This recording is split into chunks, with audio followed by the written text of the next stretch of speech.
Welcome to Denver 7 Sports, brought to you by the Lodge Casino. And as perfect as the Avs were in Game 2 and as bad as the Lightning was, there was no way you could expect the same thing to happen in Game 3. Things came back down to earth. The Avs made some bad mistakes on defense. Darcy Kemper was not superhuman. Andrei Vasilevsky was back to really good.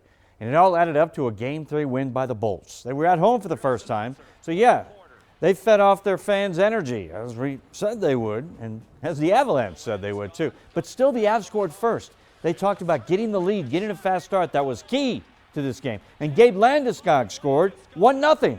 But that's when it fell apart. The Bolts struck twice in the first. They tied at 1-1. Then Steve Stamkos to Andre Palat.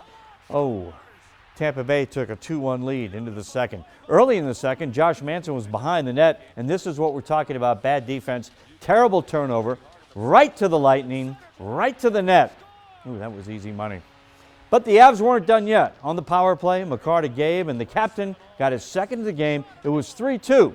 Then the Bolts went on a run. They made it 4-2, and then Pat Maroon skating in on Darcy Kemper. This made it 5-2, and Darcy was done. Jared Bednar pulled him, made a goalie change, put Pavel Francouz in net. He also gave up a goal. The Bolts on a power play, and the puck snuck behind Frankie, and Corey Perry will knock it in. So the final was 6-2.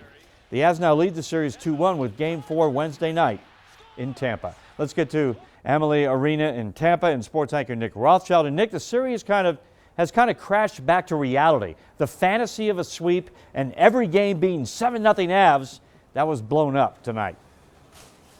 Well, can we just, yes, reality has settled back in, Lionel, but can we just remember that the Avalanche are the better team in this series, and reality may end up being Avs in 5, Avs in 6. So Stanley Cup hopes are still very much alive, this game notwithstanding. And Darcy Kemper, for me, is where this whole thing centers around, right? The Avs don't need their goaltender to win them games in this series, but they can't have the goalie lose them games. And Darcy was not good enough to keep them in this one. That's why he got pulled. He had his worst game since January 8th when he got pulled against Toronto. And Jared Bednar now has a decision on his hands, even if he doesn't want to talk to us about it.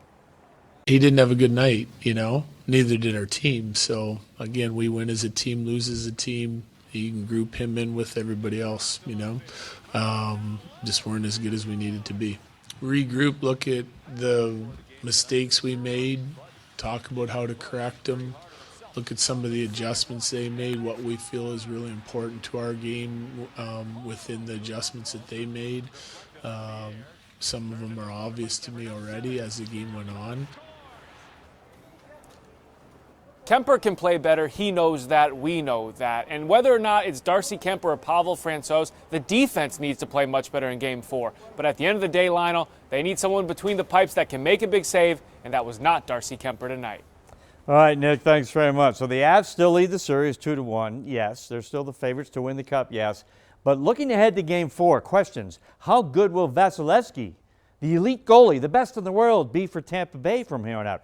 Who will be in goal for the Avalanche? And will Burakovsky and Kadri be back? We'll find out answers in Game 4 Wednesday night right here on Denver 7.